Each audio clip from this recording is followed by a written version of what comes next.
Dzisiaj będzie kilka szczerych słów ode mnie.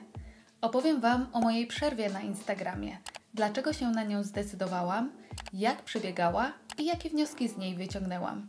Dzięki temu doświadczeniu mam nadzieję, że będę mogła pomóc wszystkim osobom zmęczonym, sfrustrowanym, czy po prostu bardzo zajętym, którym przynajmniej przemknęła myśl o zrobieniu sobie przerwy od Instagrama, ale być może martwią się, że miałoby to zbyt niekorzystny wpływ na ich konto i pracę, jaką w nie włożyli. Postaram się rozwiać Wasze wątpliwości i przedstawić mój plan działania podjęty przed i po Instaprzerwie. Pokażę Wam również nową funkcję na Instagramie, mającą na celu dbanie o zdrowie psychiczne użytkowników, o której jednak niewiele się mówi i prawdopodobnie nawet nie zdajecie sobie sprawy z tego, że ją macie. Na koniec zaprezentuję Wam moje statystyki z okresu przed i po. Jeżeli jesteście ich ciekawi, zachęcam Was do oglądania tego odcinka do końca. Cześć, tu Marcelina, witam Was na kanale Alter to Native, gdzie uczymy się tworzyć znakomity content i ogarniać media społecznościowe w konkretny, zaplanowany, ale i kreatywny sposób. Na początek chciałabym, abyśmy zadali sobie pytanie, czy Instagram może negatywnie i długotrwale wpływać na nasze zdrowie psychiczne? Szczerze mówiąc, przez długi okres czasu wydawało mi się, że mnie to nie dotyczy, ponieważ mam wszystko pod kontrolą. No i faktycznie, może i miałam publikowanie na Instagramie pod kontrolą, ale nie zdawałam sobie sprawy z tego, że używanie tej aplikacji zaczęło być dla mnie uciążliwe. Potrafię spędzać na Instagramie naprawdę sporo czasu, ile dokładnie zdradziłam w jednym z moich poprzednich odcinków o tym, jak pogodzić pracę na pełen etat z prowadzeniem mediów społecznościowych, do którego link zostawiam Wam tu u góry oraz w opisie poniżej. Tak więc dopiero osoby postronne zwróciły mi uwagę, iż straciłam ekscytację, a w jej miejsce pojawiło się narzekanie. Miał rację, ponieważ regularnie Instagrama z dosyć dużą intensywnością prowadzę już tak właściwie od 2019 roku.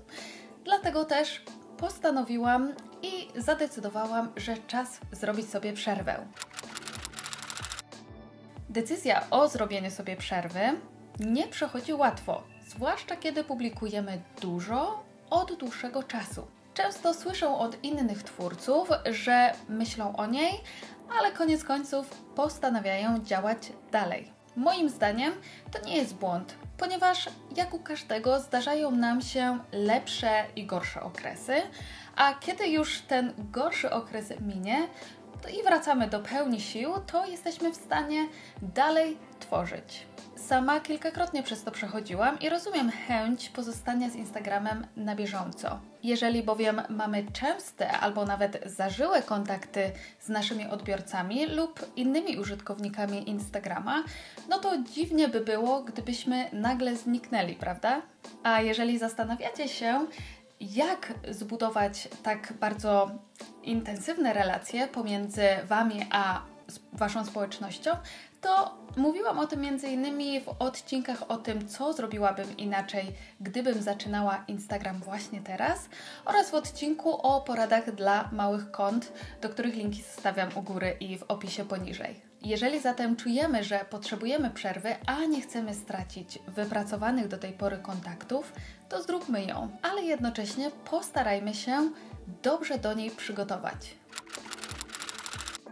Moja Instaprzerwa trwała ponad 2 tygodnie, dokładnie od 24 grudnia do 9 stycznia, ale przygotowania do tej przerwy rozpoczęłam już na początku grudnia. Chodzi o to, aby po pierwsze wyznaczyć sobie dokładny termin od do, po drugie uprzedzić naszą społeczność o tym, że chcemy zrobić sobie przerwę, po trzecie podać powód, dla którego tę przerwę chcemy sobie zrobić, no i na koniec zebrać te wszystkie informacje i spisać je w taki zorganizowany sposób, a następnie opublikować w ostatnim poście przed Instaprzerwą. Tymi działaniami zadbamy o naszych odbiorców, którzy nie będą zmartwieni ani zaskoczeni naszą nieobecnością. Kiedy ja opublikowałam swój ostatni post, byłam nawet zaskoczona wyrozumiałością i wsparciem mojej społeczności. Każdy komentarz wyrażał zrozumienie i był pozytywnie nastawiony wobec mojej decyzji. Nie bójcie się zatem przyznać do zmęczenia, wypalenia czy braku inspiracji.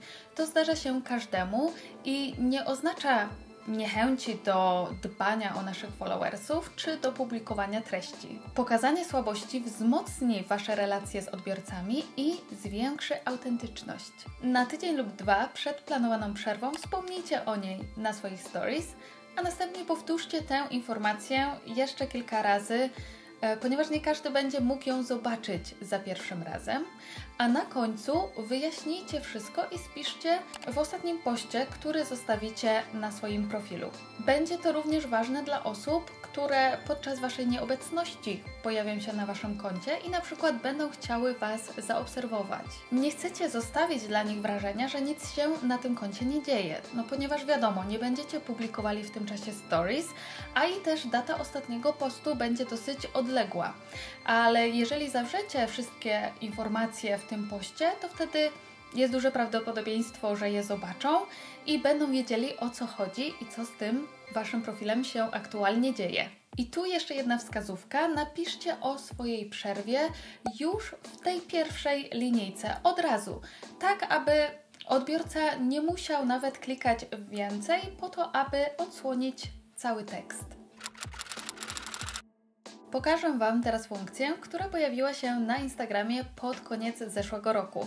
Niestety zauważyłam, że w natłoku wszystkich innych funkcji, które Instagram w tamtym okresie wypuścił, o których zresztą mówię w jednym z moich poprzednich odcinków, do którego link zostawiam u góry i w opisie poniżej, to ta przemknęła gdzieś z boku i mam wrażenie, że niewiele się o niej mówiło. Moim zdaniem warto o niej wspomnieć, zwłaszcza jeżeli mamy tendencję do tego, że wchodzimy na Instagrama na przykład na 5-10 minut, tylko po to, żeby coś sprawdzić czy opublikować, a tu nagle okazuje się, że spędzamy w aplikacji godzinę lub więcej. Otóż z nową funkcją przerwy możemy sobie ustawić na Instagramie przypomnienie, które po określonym przez nas okresie czasu wyskoczy nam i powiadomi nas, że no halo, właśnie spędziliśmy już tę przykładową godzinę w aplikacji i czas zrobić sobie przerwę. Domyślnie Instagram ustawia ją u każdego użytkownika na 0, co oznacza, że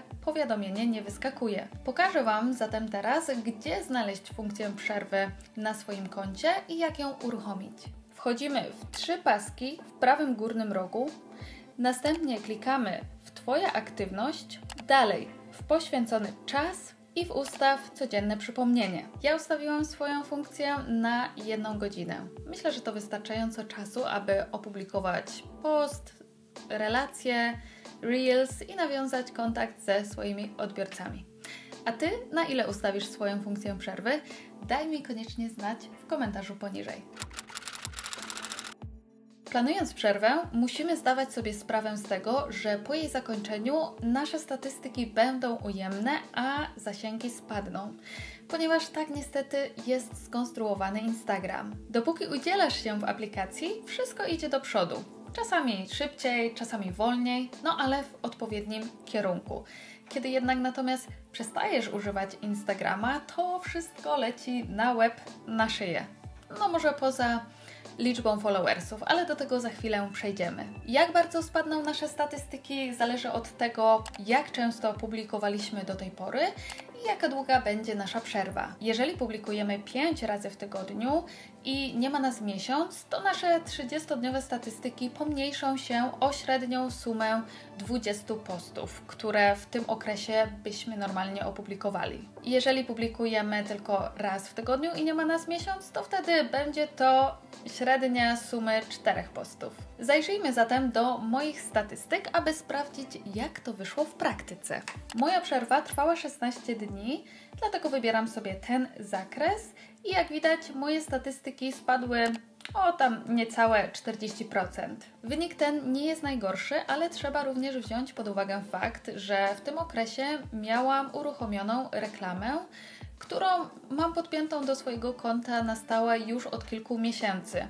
Wy oczywiście nie musicie tego robić, to jest po prostu element mojej strategii. Ale O płatnych reklamach, o tym jak je uruchomić i stosować porozmawiamy innym razem. Jeżeli jest to temat, który by Was zainteresował, to dajcie mi proszę znać w komentarzu poniżej. Przejdźmy teraz do liczby followersów. No i tutaj widać już znaczny spadek. Dlaczego? Z takiego nieużywanego konta najczęściej odchodzą boty, mass followersi i osoby, które nie do końca były zainteresowane tym, co robię. A to tak naprawdę może bardzo pozytywnie wpłynąć na mój współczynnik zaangażowania, czyli ta proporcja osób, które mnie obserwują, do liczby osób, które faktycznie angażują się w moje treści. I nadal obecnie obserwuję tę tendencję spadku liczby followersów, ale szczerze mówiąc nie martwię się tym, ponieważ wiem, że z czasem pojawią się nowe osoby autentycznie zainteresowane moimi treściami i to na takich osobach najbardziej mi zależy. A jeżeli chodzi o posty opublikowane już po przerwie, to tutaj zauważyłam już tylko niewielki spadek zasięgów. Wynika to z tego, że moja społeczność była po prostu przygotowana na moją przerwę i po powrocie z chęcią zaczęła angażować się z powrotem w moje treści, za co bardzo jej i również Wam dziękuję. Z mojej strony to już wszystko.